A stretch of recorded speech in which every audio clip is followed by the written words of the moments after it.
पाकिस्तान के अंदर आपको इस टाइप की गाड़ियाँ बहुत ही कम मिलेंगी। ये जो लैंड क्रूज़र है जिसके बारे में मैं अभी बात कर रहा हूँ, ये सिर्फ़ और सिर्फ 10,000 किलोमीटर ड्रिवन है।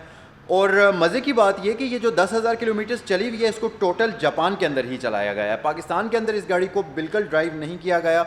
आप जब गाड़ी देखेंगे तो आपको ऐसा लगेगा कि ये एक कोई ब्रांड न्यू गाड़ी है। तो मैं आपको थोड़ी सी गाड़ी के बारे में इंफॉर्मेशन देता चलूँ कि ये 2017 का मॉडल है, 2022 की बिल्कुल फ्रेश क्लियर है ये गाड़ी, और सैगल मोटर्स रावलपिंडी पर इस वक्त अवेलेबल है। अगर आपने किसी भी गाड़ी के बारे में कोई इन्फॉर्मेशन हासिल करनी है या किसी भी गाड़ी के बारे में कोई प्राइसेस का आपने पता करना है, किसी गाड़ी की अवेलेबिलिटी चेक करनी है आपने, जो कि यहाँ सैगल मोटर्स पर अवेलेबल हो, तो आप की वेबसाइट पर विज़िट कर सकते हैं। सबसे अच्छी बात यह कि यहाँ सैगल मोटर्स की तमाम गाड़ियाँ सैगल मोटर्स की वेबसाइट के ऊपर लिस्टेड होती हैं, जिनमें से जो सेल हो जाती हैं उनके बारे में भी आपको वेबसाइट पर पता चल जाएगा, जो अवेलेबल हैं स्टॉक उनके बारे में भी आपको वहाँ पर पता चल जाएगा। और मज़े की चीज़ ये कि तमाम तर गाड़ियों की प्राइस, उनके ग्रेड के बारे में इंफॉर्मेशन, अगर वो इंपोर्टेड है, उनकी कंडीशन के बारे में इंफॉर्मेशन तमाम तर आपको पिक्चर्स के साथ इस वेबसाइट के ऊपर मिल सकती है। और इसके अलावा अगर आपने किसी भी गाड़ी की स्पेक्स के बारे में इंफॉर्मेशन हासिल करनी है, ब्रांड न्यू पाकिस्तान में जो गाड़ियाँ आ रही हैं उनकी प्राइसेस के बारे में जानना है, तो आप सैगल मोटर की वेबसाइट पर विज़िट कर सकते हैं। और सबसे अच्छी बात यह कि अगर आपने किसी भी गाड़ी के लिए कोई एसेसरी ऑर्डर करनी है, इंपोर्टेड गाड़ी के लिए, पाकिस्तानी गाड़ी के लिए, ब्रांड न्यू अगर कोई गाड़ी आपने ख़रीदी है उसके लिए आपने कुछ एसेसरीज़ ऑर्डर करनी है, तो उसके लिए भी आप विज़िट कर सकते हैं। कंप्लीट एसेसरीज़ का स्टॉक वहाँ पर अवेलेबल होता है। और दूसरी चीज़ ये कि अगर आपको कोई एसेसरी वहाँ से पसंद आती है तो पूरे पाकिस्तान में कहीं भी आप ये तमाम तर चीज़ें कैश ऑन डिलीवरी पर ऑर्डर कर सकते हैं। ये 2017 मॉडल टोयोटा लैंड क्रूज़र है, 2022 की क्लियर है ये, और सिर्फ 10,000 किलोमीटर ये गाड़ी चली हुई है। ये 4.6 लीटर V8 पेट्रोल इंजन के साथ आती है। और ये जो वेरिएंट आपके सामने इस वक्त है ये टॉप ऑफ द लाइन है, फुल हाउस इसको आप कह सकते हैं। और ये जो है बेज इंटीरियर वाला वेरिएंट है, इसमें ब्रूनो भी आता है, इसमें आपको वाइट विद ब्लैक भी मिल सकता है, बट ये जो है बेज इंटीरियर वाला वेरिएंट है। तो अगर आपको कोई स्पेसिफिक वेरिएंट चाहिए लैंड क्रूज़र का, जैसा कि आपको अगर ब्लैक इंटीरियर के साथ ब्रूनो चाहिए, ब्लैक एक्सटीरियर के साथ ब्रूनो चाहिए, वाइट एक्सटीरियर के साथ ब्रूनो चाहिए, वाइट एक्सटीरियर के साथ बेज चाहिए, तो ये तमाम वेरिएंट्स यहाँ सैगल मोटर्स रावलपिंडी के ऊपर अवेलेबल हैं। तो किसी भी लैंड क्रूज़र के बारे में इंफॉर्मेशन हासिल करने के लिए आप सैगल मोटर्स की वेबसाइट पर विज़िट कर सकते हैं। वहाँ पर आपको हर गाड़ी के बारे में कंप्लीट इन्फॉर्मेशन मिल सकती है। इस गाड़ी की डिमांड की जा रही है 3,78,00,000 रुपया।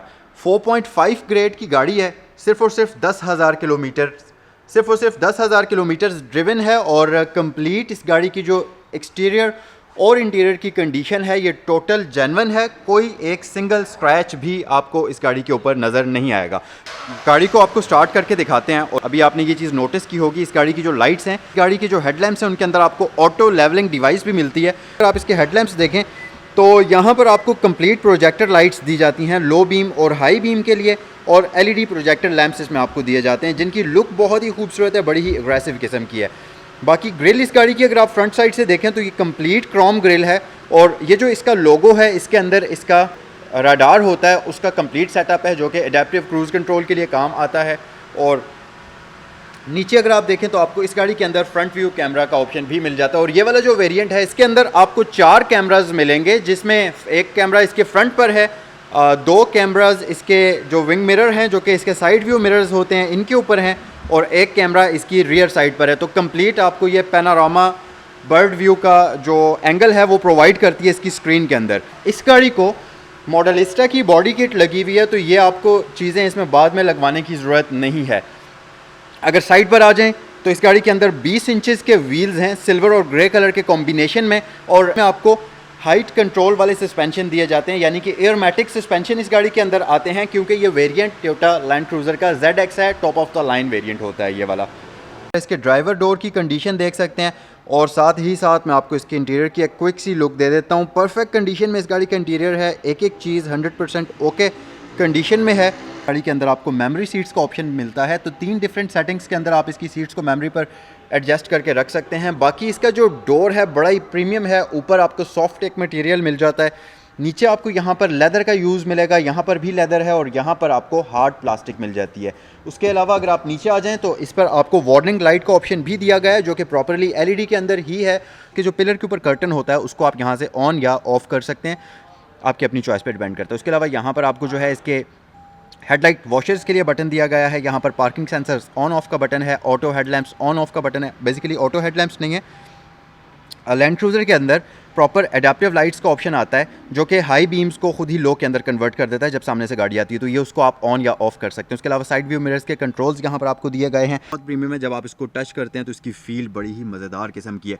ये ऊपर वुडन का कॉम्बिनेशन है, नीचे आपको लेदर स्टिच्ड पैनल मिलता है जो कि बहुत ज़बरदस्त किस्म का एक सॉलिड फील देता है जब आप इसको होल्ड करते हैं। और सबसे अच्छी बात यह कि इस गाड़ी के अंदर, क्योंकि ये एक प्रीमियम सेगमेंट की गाड़ी है, एसयूवी है, तो इस गाड़ी के अंदर आपको स्टीयरिंग व्हील हीटिंग का ऑप्शन भी दिया जाता है। तो ख़ास तौर पर जब आप बहुत ज़्यादा ठंडे इलाकों में ड्राइव करते हैं तो वहाँ पर आप इसकी स्टीयरिंग व्हील के लिए यहाँ पर आपको एक बटन दिया गया है जिसको प्रेस करते हुए इसकी स्टीयरिंग व्हील जो है उसकी हीटिंग के सिस्टम को ऑन कर सकते हैं।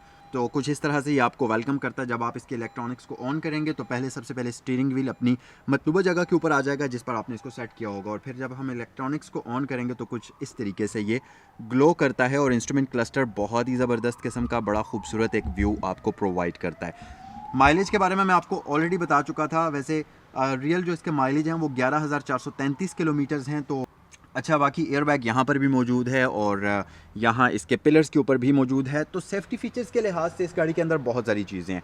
अगर हम इस तरफ आ जाएं, थोड़ा सा स्टीयरिंग व्हील से इस तरफ आ जाएं, तो यहाँ पर आपको एक बटन मिलेगा जिससे आप इसका जो 360 व्यू कैमरा है उसका व्यू यहाँ स्क्रीन के ऊपर देख सकते हैं, और इसको आप चेंज भी कर सकते हैं। आप चाहें तो ये साइड मिरर्स के कैमरास को यहाँ पर उसका व्यू देख सकते हैं।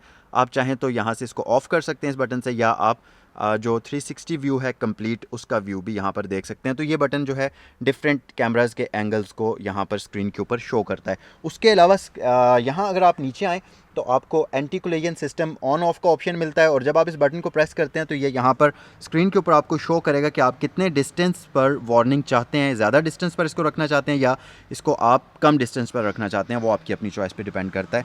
प्री क्रैश सेफ्टी अलर्ट जिसको आप कह सकते हैं। उसके अलावा नीचे अगर आप आएँ तो यहाँ पर आपको इसमें पावर डोर ऑन ऑफ का बटन मिलता है। पावर डोर बेसिकली इस गाड़ी के अंदर जो इसका बूट है, उसके लिए आपको यहाँ पर बटन दिया जाता है। तो ये ऑन ऑफ का बटन है और यहाँ से आप इसका बूट ओपन कर सकते हैं, और ये इसके इंफोटेनमेंट सिस्टम के कंट्रोल्स के बटन्स ही हैं। उसके अलावा अगर आप नीचे आ जाएं तो आपको इस गाड़ी के अंदर डिजिटल क्लाइमेट कंट्रोल का ऑप्शन भी मिल जाएगा, और यहाँ पर आपको काफ़ी सारी ऑप्शंस मिलती हैं जिनमें यहाँ से आप बेसिकली दोनों साइड्स का टेम्परेचर एडजस्ट कर सकते हैं। उसके अलावा यहाँ से आप रियर फ़ैन को ऑन या ऑफ़ कर सकते हैं, फ्रंट डिफॉगर को ऑन या ऑफ़ कर सकते हैं, रियर डिफॉगर को ऑन या ऑफ़ कर सकते हैं, एयर की डायरेक्शन को आप चेंज कर सकते हैं और एयर की सर्कुलेशन को आप चेंज कर सकते हैं, और यहाँ से आप इसको ऑफ़ कर सकते हैं, यहाँ से आप इसको ऑटो पर रख सकते हैं। इस गाड़ी के अंदर 8 स्पीड ऑटोमेटिक ट्रांसमिशन होती है, और ये एक ट्रिप्टोनिक ट्रांसमिशन है। तो अगर आपने इसको ड्राइव करना है ऑटोमेटिकली तो हम गाड़ी को स्टार्ट कर लेते हैं। तो अगर आपने इस गाड़ी को ऑटोमेटिकली ड्राइव करना है तो आप इसको डी पर शिफ्ट कर सकते हैं, और अगर आपने इस गाड़ी को मैन्युअली ड्राइव करना है तो यहाँ से आप इसके गेयर्स की शिफ्टिंग कर सकते हैं। ये जो बटन है इसकी स्टीयरिंग व्हील की हीटिंग को ऑन ऑफ करने का है, ये इसकी वेंटिलेटेड सीट्स के लिए बटन है, ये इसकी हीटेड सीट्स के लिए बटन है, और उस तरफ वाला जो है वो पैसेंजर साइड की सीट्स के लिए। उसके अलावा यहाँ पर आपको एक हुड के नीचे 2 अदद कप होल्डर्स मिल जाएंगे। अगर आप इस तरफ आ जाएं तो यहाँ पर एक तो ये आर्म रेस्ट है जो कि वेल पैडेड है, बड़ी कंफर्टेबल किस्म की है। नंबर 2, इस गाड़ी के अगर आप ये आर्म रेस्ट ओपन करेंगे तो इसके नीचे आपको कूल बॉक्स का ऑप्शन मिलेगा। सनशेड जो है इसके ऊपर आपको मिरर का ऑप्शन मिल जाएगा, साथ ही लाइट का ऑप्शन मिल जाएगा, और दोनों सनशेड्स के लिए ये फीचर मौजूद है।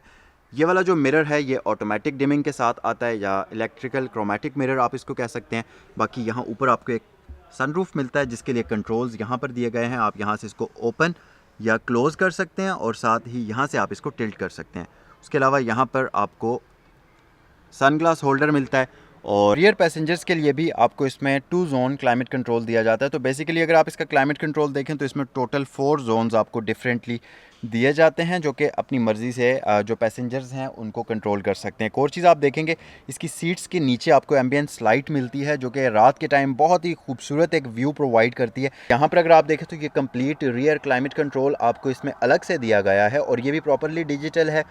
यहाँ से अच्छा एक चीज़ आपको मैं और भी बताऊँ, गाड़ी की जो फ्रंट सीट्स हैं ये वेंटिलेटेड और हीटेड हैं, और जो इसकी रियर सीट्स हैं ये इनमें आपको हीटिंग का ऑप्शन दिया जाता है, बट वेंटिलेशन का ऑप्शन इसमें नहीं मौजूद। तो रियर सीट्स की हीटिंग को आप यहाँ से कंट्रोल कर सकते हैं, यहाँ से ऑफ़ कर सकते हैं। रियर जो पैसेंजर लेफ़्ट साइड का है उसका टेम्परेचर यहाँ से एडजस्ट कर सकते हैं, राइट साइड का यहाँ से एडजस्ट कर सकते हैं। फ़ैन की स्पीड को हाई और लो कर सकते हैं। डिफरेंट मोड्स हैं एयर के लिए, ऑटो पर रख सकते हैं और फ़ैन को ऑफ़ कर सकते हैं आप यहाँ से। तो ये था आज का रिव्यू टोयोटा लैंड क्रूज़र का 2017 मॉडल का। कमेंट सेक्शन में बताइए कि आपको ये गाड़ी कैसी लगी, और अगर आप इस गाड़ी को ख़रीदना चाहें तो स्क्रीन पर दिए गए नंबर्स पर आप कॉल कर सकते हैं। अब यहाँ पर एक पुरानी वाले मॉडल में भी है टोयोटा लैंड क्रूज़र, अगर आपको ये वाली चाहिए तो ये गाड़ी भी अवेलेबल है। और इस गाड़ी की सबसे खास बात कि ये टोटल जेन्युइन गाड़ी है। अच्छा, इस गाड़ी के बारे में आप क्या सोचें, कमेंट सेक्शन में अपनी राय से ज़रूर आगाह करें। लास्ट में मैं आपको एक बार फिर इस गाड़ी की प्राइस बता देता हूँ। 3,78,00,000 रुपए इस गाड़ी की डिमांड की जा रही है। 4.5 ग्रेड की गाड़ी और 11,500 किलोमीटर्स के आसपास ये गाड़ी चली हुई है। तो अगर आप इसको ख़रीदना चाहें तो ये गाड़ी साइकिल मोटर्स रावलपिंडी पर अवेलेबल है।